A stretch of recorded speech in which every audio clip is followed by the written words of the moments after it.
Hey, what's up, everybody? Welcome to Trust and Believe. I'm your host, Shaun T. And let me tell you something. We're about to go vibrant today. My guest is Lit AF. And if you don't know what AF means, you can Google that because I'm not going to say it. She is Lit AF. Her name is Jo Franco. Now, I have a lot to talk to her about. Okay, so we're going to talk about how somebody can learn like 1,000 different languages. We're going to talk about how to travel effectively. We're going to talk about journaling, but most importantly, we're going to just talk about how to live that vibrant life and trust and believe in who you are. So get ready to trust and believe. Somebody say hell yeah! No? What's up? He's better than Oprah! Come on, y'all! This is Shaun T, and it's time to trust and believe.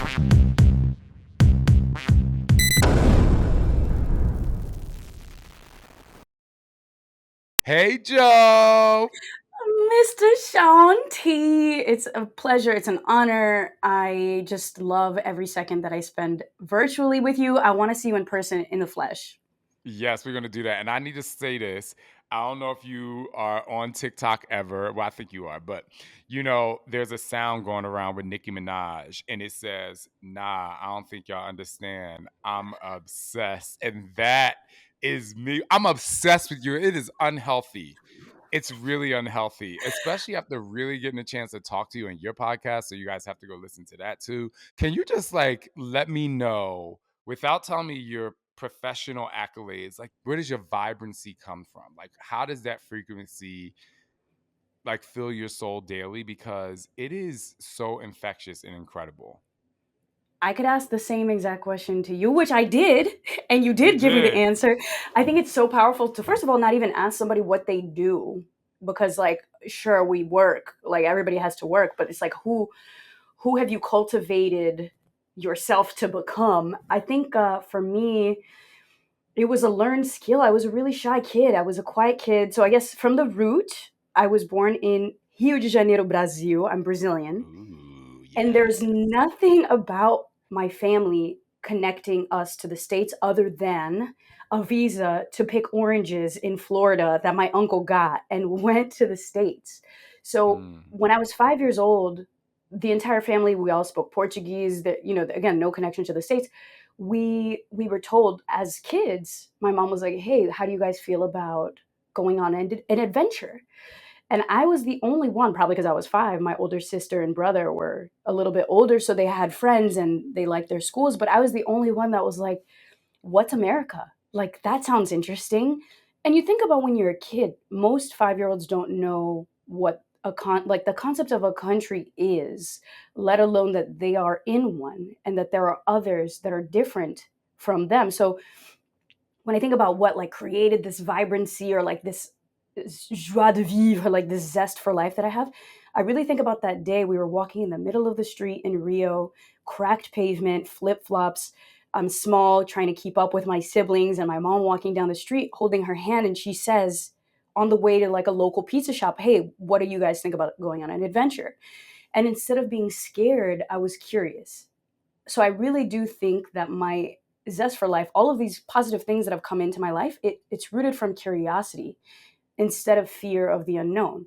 And then that shaped me in a million different directions. But like most of all, when I don't know what's going to happen, I guess I'm more optimistic because it's like it's boring. You know what you know, but what you don't know is what you don't know.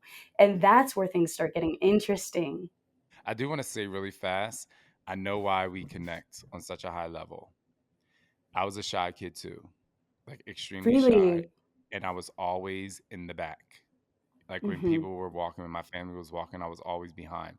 And my stepfather, who I call my step monster, which I told you why in your show, and people who know my show know why. He used to call me Turtle and used to say, "Oh, you're slow. Like I'm mentally slow." And I was like, "No." In my head, I'm like, "No." I'm like taken in this world.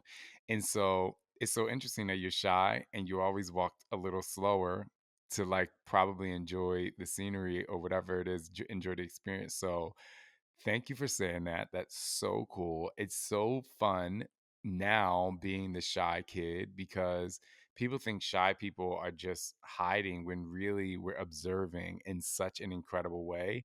And I think we're also, and I don't know how you feel about this, is in a way you're protecting your peace. Absolutely. I love that analogy so much.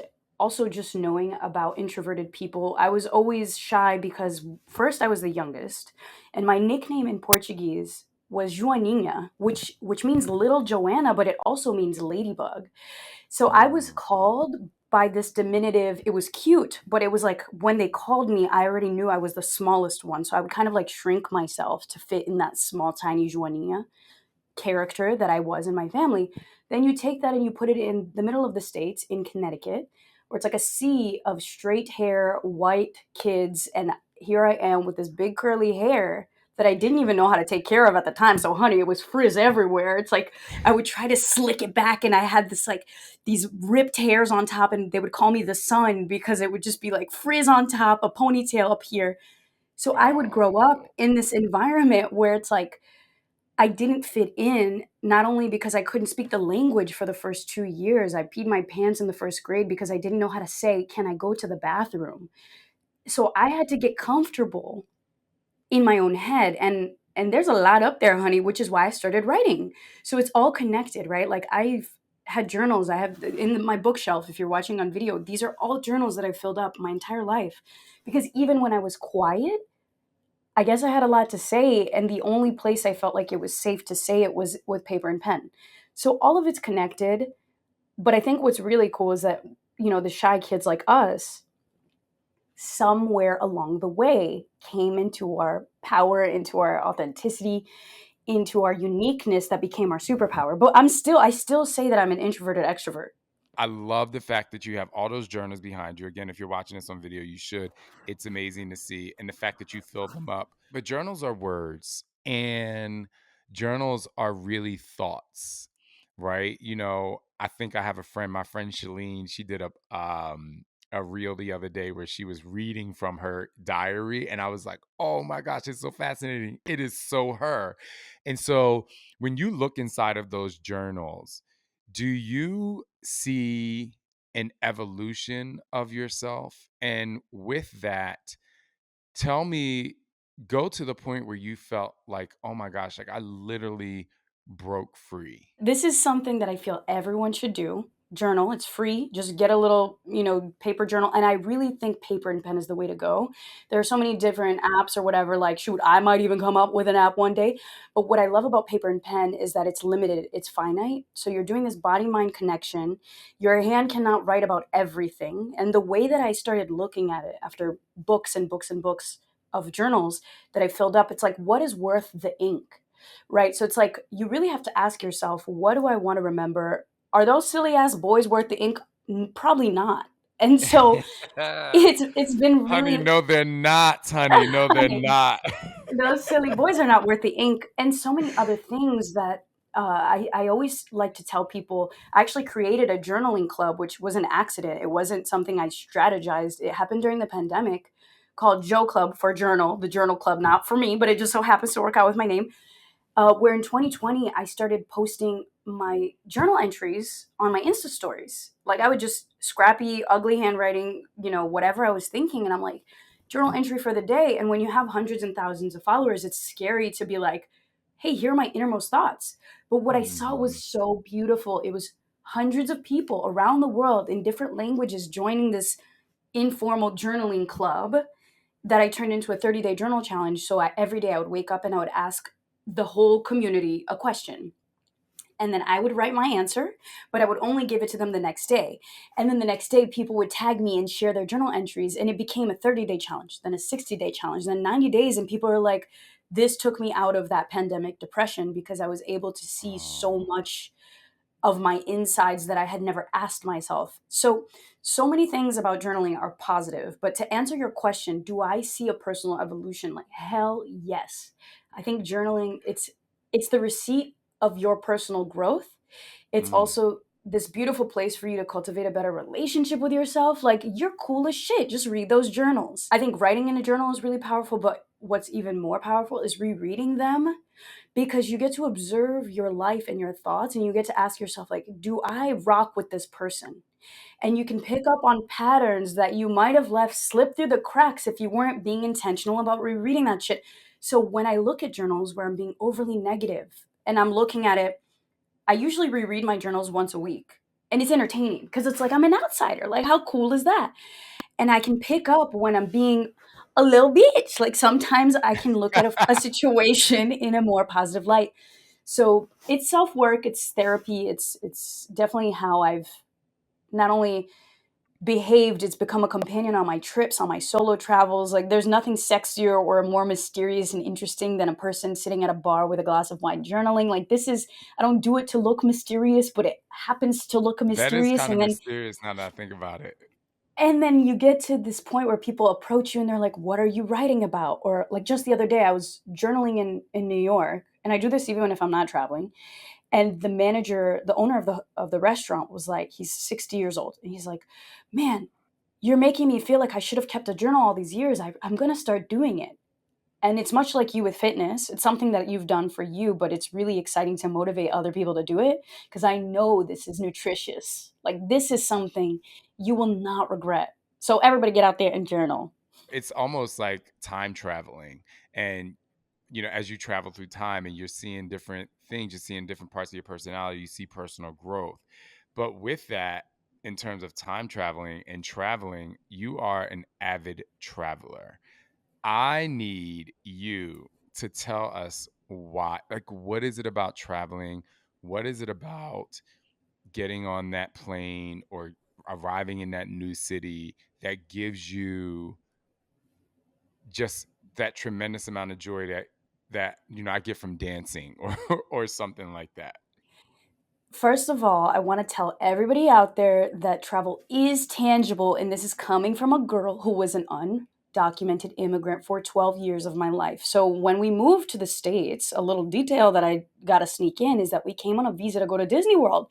So on paper, we never left Disney World. So what happens with a lot of these immigrant stories, it's, the parents are just trying to bring their children to a better opportunity. That's what my mom did. She didn't want to raise us in violence. We were growing up in a neighborhood where things could have popped off, and she just wanted peace. She just wanted peace to raise her 3 kids. So when we moved, we were undocumented. And what that means is you start paying a lawyer, an immigration lawyer, to start the process. And that process can take anywhere from 5 years if you're super lucky, 12 years if you're a little bit lucky, which we were technically a little bit lucky, or 20 years. And in this time, you're being a good citizen, you're not getting in trouble. And this also contributed to me being shy and quiet because my mom always said, don't ruffle the feathers, don't cause too much attention, because if they find out that we're illegal, we can get deported. So there's so many ways where like my backstory would prevent me from living this crazy ass life that I ended up living, where I Mm. ultimately ended up hosting a travel show on Netflix. Like, so I didn't grow up with money. We cleaned houses on the weekends. I didn't even grow up going to small little trips. We never took family vacations. And if we did, it was to visit family, like straight up people of color travel. That is how it is. Like, and I talk to my friends who are Nigerian immigrants or Dominican immigrants. We all say the same thing. When you're in that position, you're an in-betweener, is what I call us, where your family has already had to sacrifice so much to get you to the States. Why would you ever leave? But the Mm. truth is, there's so much good that comes from travel, and not just to take the pictures and to like say you're in Paris. That's bullshit to me. I do it for all of the other reasons, like being uncomfortable, learning a language, meeting people that I would have never met in my entire life. But to back it up to those people right now who want to travel and feel like it's unattainable, yes, there are some legal repercussions if you're undocumented, but you could always prepare. And this is why I stress learning languages, right? Like in those 12 years, what was I doing? I was like studying French because I'm like, okay, when I get that green card, you better believe your girl's gonna be like, bonjour, je voudrais, whatever. Yes, bonjour. So, bonjour. So when it comes to the travel, there's so many hesitations, but part of my high, so I ended up getting the green card because my mom married an American. So it wasn't Mm. even because of the process, which is ironic. Like, my paperwork is probably still pending somewhere in a legal office. But I did get my citizenship eventually, and I got my American passport. And if you are an American and you have the ability to get a passport, Do it, because we are all like Charlie in the Chocolate Factory with that passport. Like, you are Charlie, you have the golden ticket. It's such a privilege to have a passport where so many countries let you walk in without even having a visa, or with a simple ass visa process. Like, having this global life and friendships that span continents, it kills me that it is a lottery and you just so happen to be born in a country where the passport is good if you're born in the States. So get a passport. The second thing is take small trips and do it for personal development. I think travel needs to be rebranded. It shouldn't be this all inclusive resort weekend trip. It should be something for experience. Like, shit, you can have an experience that's free and that can change your life or give you the idea or put you on the right track. So the high that I get is it's all of that at once. And here's the irony, Shaun. Your girl's allergic, or not allergic. I guess I am allergic in a sense. I'm afraid of flying. I'm literally What? afraid of flying. Yes, no one What? knows this. I'm Are you afraid of serious? flying. If you're with me on a plane and you hold my hand, you're gonna be like, "What is this soup? Drenched? Drenched, swamp ass, swamp hands." Talk about irony. I've always had this fear of flying. Like, when the turbulence hits, you know what I say to myself? I'm like, damn, at least I've lived a good life. Like, I'm glad I took that Oh trip. my God, you are one of those. You go downhill Yes. right away. I used to be like that. I used to be like that. Oh my gosh, you have to take this course. You have to take this course. I'm going to send you this course to take, and I know you'll do it because you love learning. I'm sure you may have come across it, but there's a course about for people who are afraid of flying, and it's basically what they give flight attendants so you can understand. Like, there's a bunch of different layers to flying, and it just eases your anxiety. And I know probably when you're flying over the ocean, you probably don't sleep, do you? Oh my god, it's like clenching. I'm the seat clencher, like white knuckling those seats. But I think like it's become a muscle.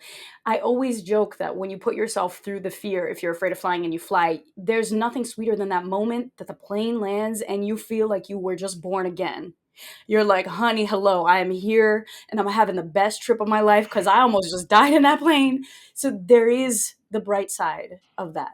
That is so ironic, but that's really great. All right, so let's talk about traveling and languages. So you said you know French, but you know a bunch of other languages.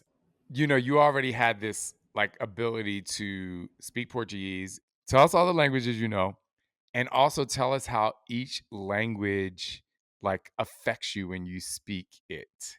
Oh, what a good question. I'm such a nerd when it comes to languages, but not in the academic sense. This is something else I want to stress. I'm a big contradiction. Like, I love learning languages, but I was not a good student. So if you're that person too that's like, I want to learn this language, but grammar sucks. Yeah, honey, I know. And I barely look at the grammar. So, yes, I think when I grew up in this multilingual kind of environment, I was born speaking Portuguese and I was, raised in by my grandmother who taught me how to read before I even left. So when I was 5 years old, I was reading in Portuguese and I was communicating well. And then when I got to the States, I lost all of that. So it's like starting over. I completely lost the ability to communicate. I didn't know what anything meant. And I can still remember these moments sitting at the dinner table, like with tears in my eyes, looking at these tiny little pictures of a hand and seeing the word a hand and seeing how foreign it looked, right? But day after day I would study and I had to try because this is survival. So when I think about how I learned English, I really try to apply that same approach to everything. When you're 6 years old, you're not thinking about grammar. You're just trying to grasp concepts, right? Like, there are so many studies that say you should learn languages like babies or you shouldn't, whatever, like use your adult brain to help you frame things. I just say get in there and speak and stumble and make as many mistakes as possible. Get a coach, get a tutor. They're super cheap today. There's so many platforms like italki and Preply where you can connect to locals. I got this tutor in Arabic who I'm paying $10 an hour, who became one of my dear friends. And now I'm like, take all my money because now I can express myself in Egyptian Arabic. Like, Oh my this is the best gosh. time on earth to learn a language. And from my personal journey, when I learned English, I found this really cool power play. Like, I sound like a little evil, like 8-year-old kid when I say this, but there's nothing more powerful than getting taken out of class, because now you're the only person who can unlock a conversation between the new Brazilian kid or the new Spanish speaking kid and the teacher. So I got this power that was bigger than the adults. And I'm like, oh shit, this is my jam. Like, I was treated like an adult. So that's kind of how language started reshaping me. It gave me this confidence because I was that shy kid. But when it came to speaking languages, this was life or death. Like, this was pee your pants or not pee your pants. And I was that key that would help a kid not pee their pants. So then I started learning French, but I was kind of like a little badass. I've never liked rules too much. So it was February in Connecticut, and I would go to school wearing jeans, and I would change in the bathroom to these like mini skirts. I don't know what the hell I was thinking. It was 40 degrees Celsius, and I'm over there like wearing a tiny mini skirt. My French teacher did not like me. She'd be like, Jasmine, my French name, go to the principal's office. You're wearing a short skirt. So I never liked French class. I didn't like doing the homework. She was like an arch nemesis. Lo and behold, it came naturally to me. I got lucky. Talk about winning the lottery. When you speak one Romance language, it's easier for you to pick up others.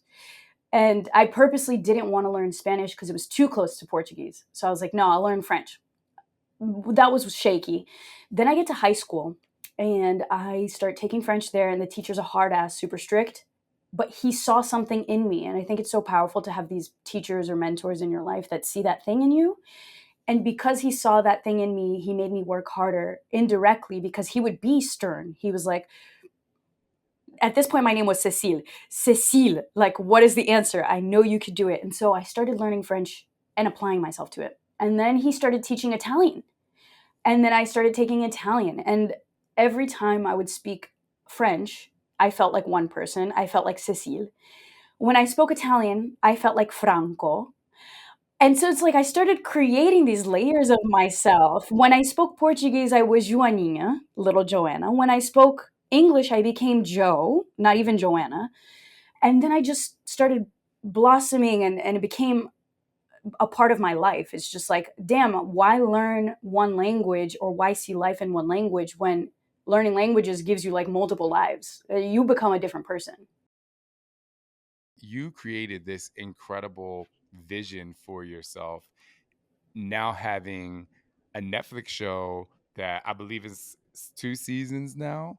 And Hmm. can you tell us about the show? Like, tell us the joy, and then also kind of throw in there how you're doing a show when you're also afraid of getting on an airplane. Like, I need to know all this whole. I need to know this whole thing.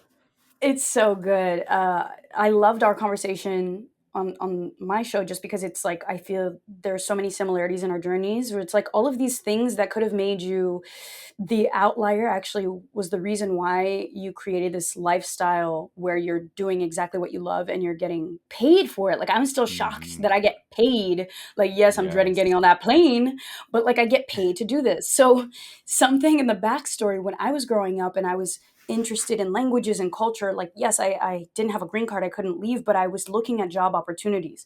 And everybody would say the same thing, like, if you want to be this multilingual person, your main job opportunity would be a translator.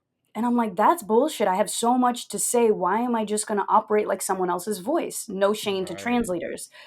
But like, I had a lot of thoughts and ideas of my own. So it's like, that didn't seem like a right fit.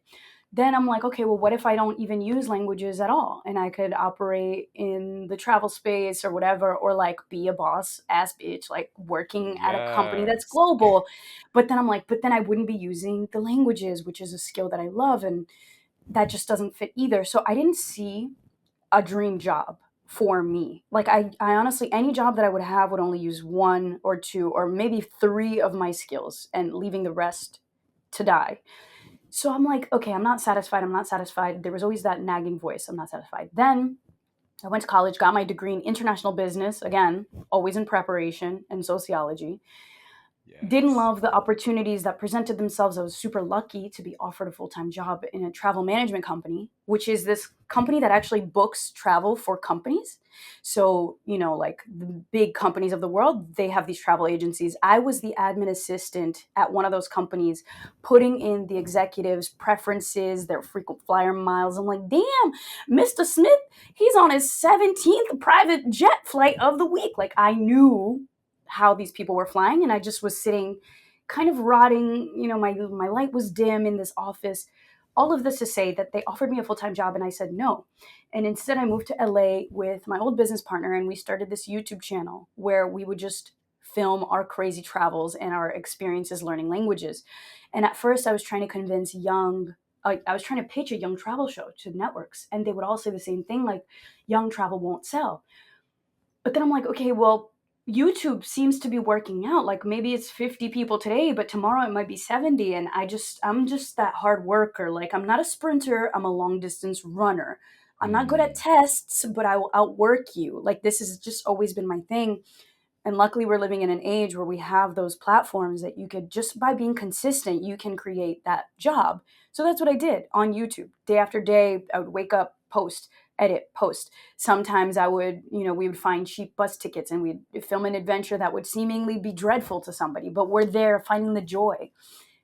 And I always bring it back to that childlike thing that I had, which is like, how cool would it be to be the boss clicking her heels down the airport? And I never thought it would be hosting a Netflix show. So this whole journey of 8 years creating videos on the internet, learning how social media works, I started getting paid pretty well for being a digital creator. It led me to land this audition where I was auditioning for a host position on the world's most amazing vacation rentals, which everyone says is the dream job. And it really was. I was traveling during the pandemic, by the way. We started a little bit before, but then, like, the world shut down, the show shut down for 4 months. And in that time, that's actually when I launched Joe Club, because I'm like, okay, what's authentic to me? Journaling. I don't even know if Yeah. the show's coming back, but I can write in my journals. Yes. So here's the twist.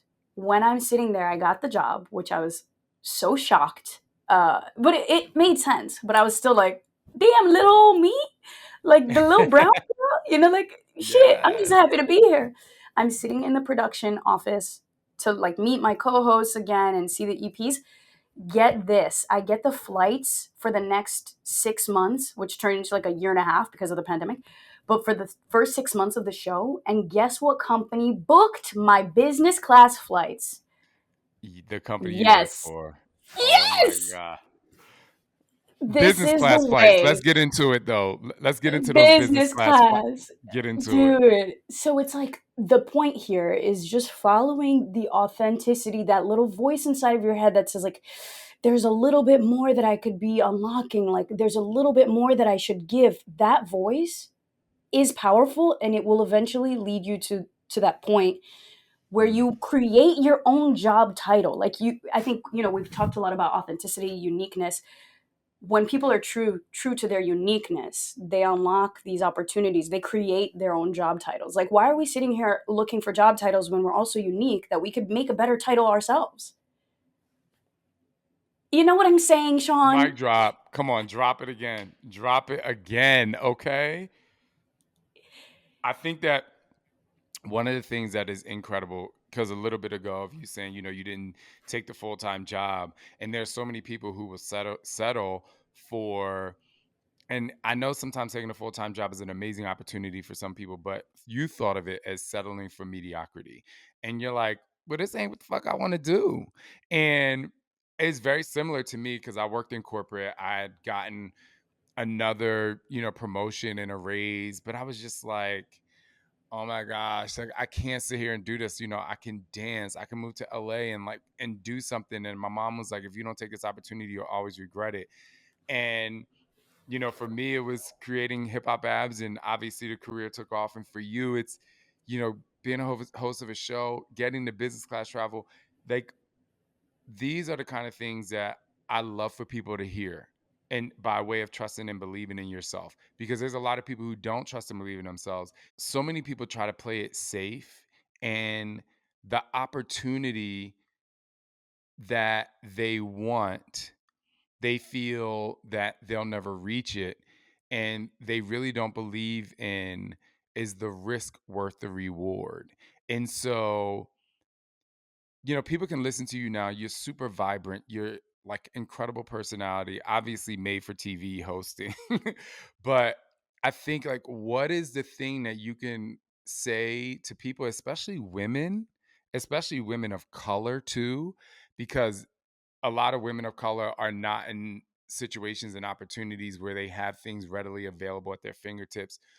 What can you say to them to say no, like stay the course, continue to trust and believe in the power of what it is that you want to do? Like, but I need it deeper from you. Such a good question. What I want to stress is that being a person of color is not easy. Being a woman of color is not easy. And something that I think a lot of young people of color get taught when they're young, and tell me if you were told this, my mom would say to me, you have to work 4 times as hard to be better because you were born with several handicaps, just because I wasn't handicapped, but like in the society's term. And it could have also been worse. Like, talk about being empathetic to people with handicaps and with other stories that make it even harder for them to achieve anything. So it's like when you come from a background where there's no privilege, or it's like, even in my lack of privilege, I do have privilege and I'm going to keep it real. But I'm still a woman. I'm still a woman of color. I was still an undocumented immigrant. And I'm living in this town, in this society where it's like there are opportunities, but you look around in those powerful rooms, how many people of color are there? Probably one. And let's not even get into tokenization, like tokenism, because that sucks too. It's like, as a person of color, you never know if you're there because you're the best or because they just need to fill a quota. So we can talk for days on this topic, but what I want to stress to people of color and women of color specifically, it's like, I get that there are risks. I remember when I was going back and forth with this job opportunity, they offered me $45,000. I was fresh out of college with $70,000 of debt. I didn't have a financial backbone. I didn't have family that could help me. I didn't even have friends that could help me. And I got very lucky because I expressed what I wanted. I think you have to put your desires in motion. You have to say it to the universe, and then you have to act towards them. And if you share that journey, things will come to you. So what ended up happening after I graduated was I had this huge mountain of debt. And I'm like, shit, I got to get a full-time job. But again, that wasn't it. I still got jobs. I still paid my bills. But a random person who I had met twice was like, sleep on my couch. And I'm like, I don't take any handouts from anyone. But to be real, like, none of the people in my circle even have anything to give me. Because when you're an immigrant or a person of color, usually your community is that. And we're all just trying to make the best of what we have. So it's hard.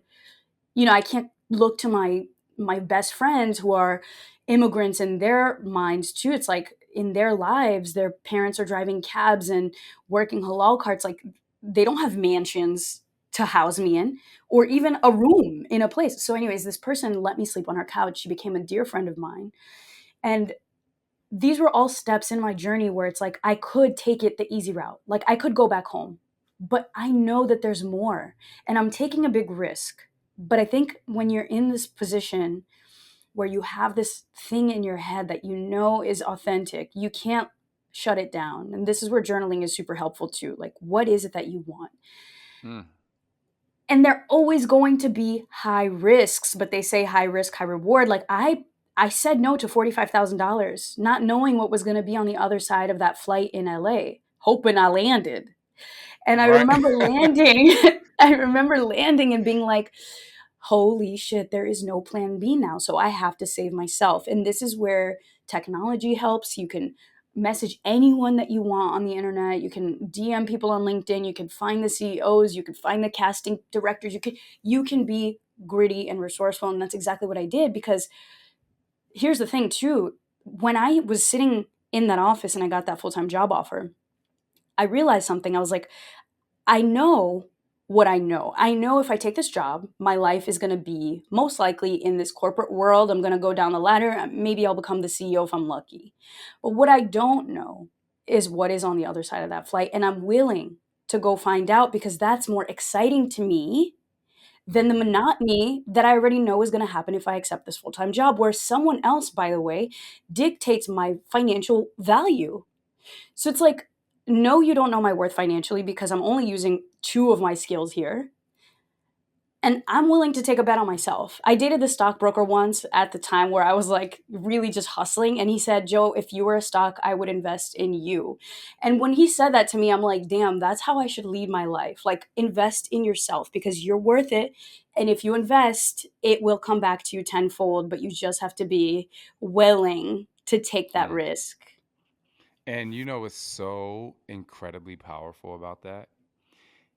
That entire story and what you just said takes me back to the time when you were in Brazil, walking down the street, going on an adventure, and you could think that fear of the unknown was going to be something you didn't want to touch, but fear of the unknown is optimistic for you. And it was the same thing on the other side of that airplane landing in LA.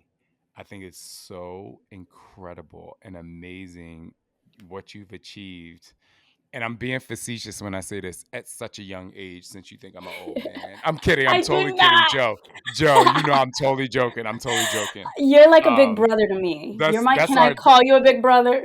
please do. That's gonna be our little inside, connection relationship.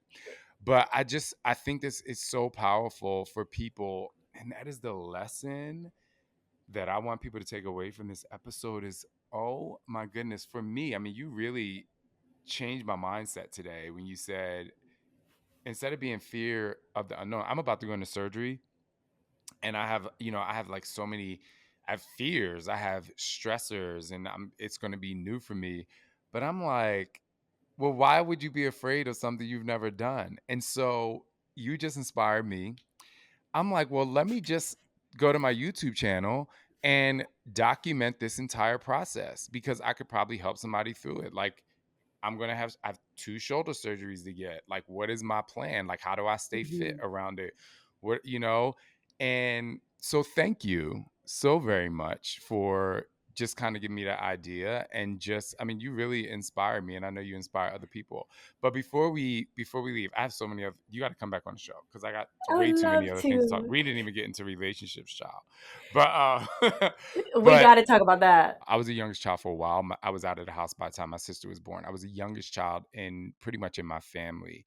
And it was a very interesting place to be because they made you out to be the baby. It was like the baby of the family, the baby of the family. And while in some ways it was really endearing because you felt people looked at you as like, to be protected, for me, it also made me feel like I had to level up. So, Hmm. did you feel that being the youngest, especially with, you have older sisters, plural?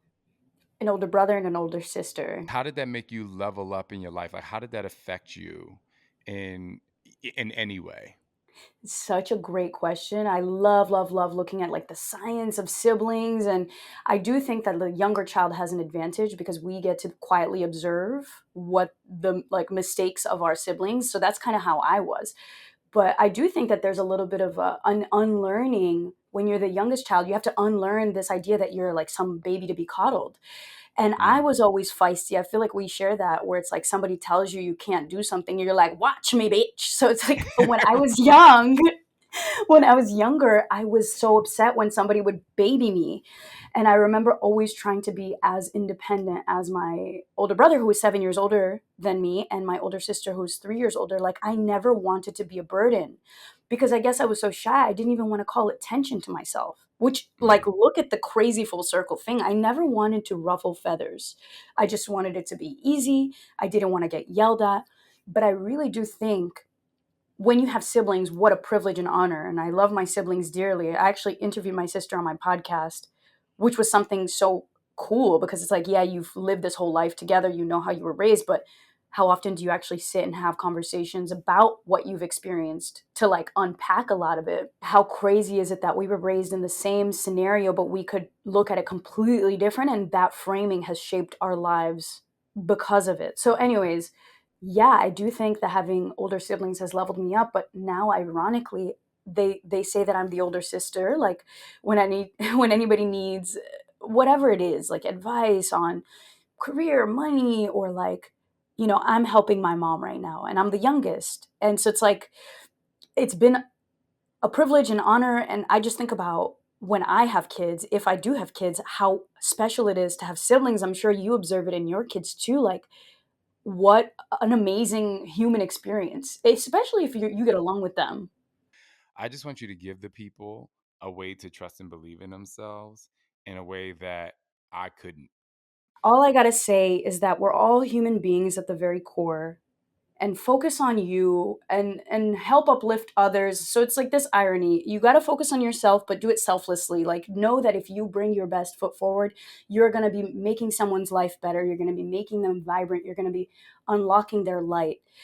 Somebody said this to me. It's don't ever let anyone or anything dim your light, because the world needs to shine a little brighter. And I think that that's been such a good pillar to lean on when times get tough, because like shit happens, bad things happen, really bad things happen in this life, and we always have a choice to use it as fuel.